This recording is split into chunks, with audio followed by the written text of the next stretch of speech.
లయాల్పూర్ జిల్లాలోని ఖాద్కర్ కలాన్ గ్రామం. ఆయన తల్లిదండ్రులు విద్యావతి, సర్దార్ కిషన్ సింగ్. భగత్ సింగ్ పుట్టిన సమయంలో కిషన్ సింగ్ సోదరులందరూ బ్రిటిష్ వారికి వ్యతిరేకంగా పోరాడడం వలన వాళ్ళందరినీ జైల్లో పెట్టారు.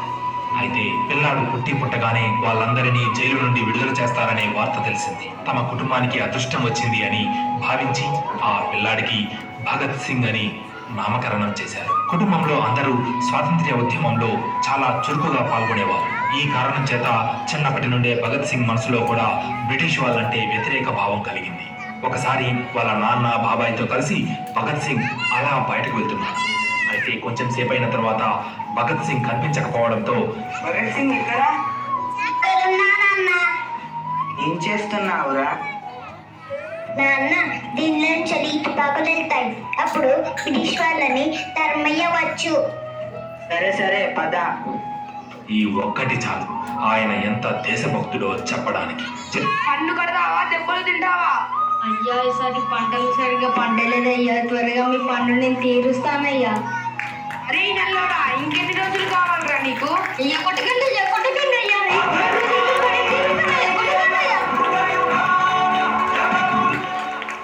సామాన్యులపై బలం చూపించడం వీరుల లక్షణం కాదు. పన్ను పేరుతో వాళ్ళ కష్టాన్ని దోచుకోవడం ధర్మం కాదు.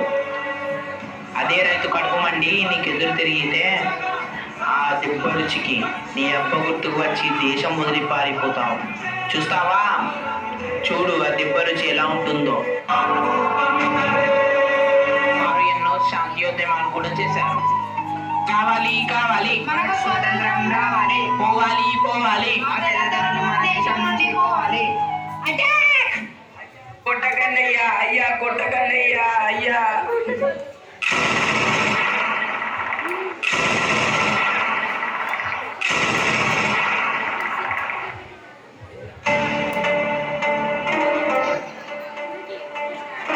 ఇదే మన ప్లాన్.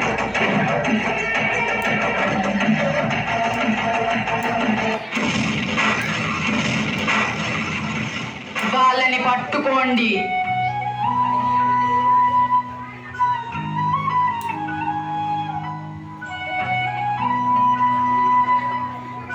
వారు విడుదల అయిన తర్వాత కొంతమందిని పోగేసుకొని బ్రిటిష్ వారు మనల్ని చంపవచ్చు, కానీ మనలోని ఆలోచనలు కాదు. వారు మన ఎముకల్ని చూర్ణం చేయవచ్చు, కానీ మనలోని ఆత్మను కాదు, ఆశయాలను కాదు. ఆ తెల్ల కుక్కలు మన దేశం నుంచి వెళ్ళినప్పుడే మనకు స్వాతంత్రం లభిస్తుంది. ఇంక్విలాబ్ జిందాబాద్, ఇంక్విలాబ్ జిందాబాద్.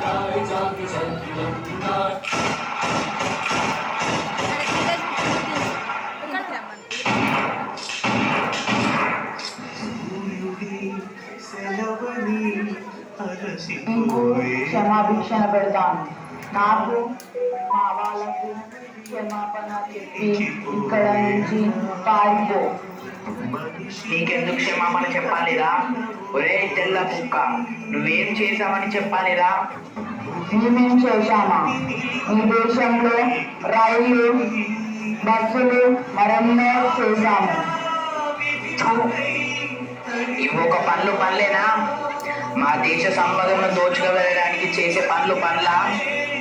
సామాన్యుల కష్టం దోచుకోవడమేనా మీరు చేసే మంచి?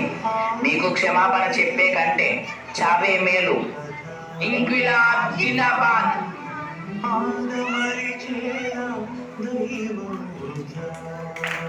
ఇంక్విలాబ్ జిందాబాద్ అంటే పోరాటం చిరకాలం జీవించాలని అర్థం. భగత్ సింగ్ లాంటి ఎందరో వీరులు మన పుణ్యభూమి కోసం ప్రాణ త్యాగం చేశారు. మనం ఎప్పుడూ వారికి రుణపడి ఉండాలి. జై హింద్.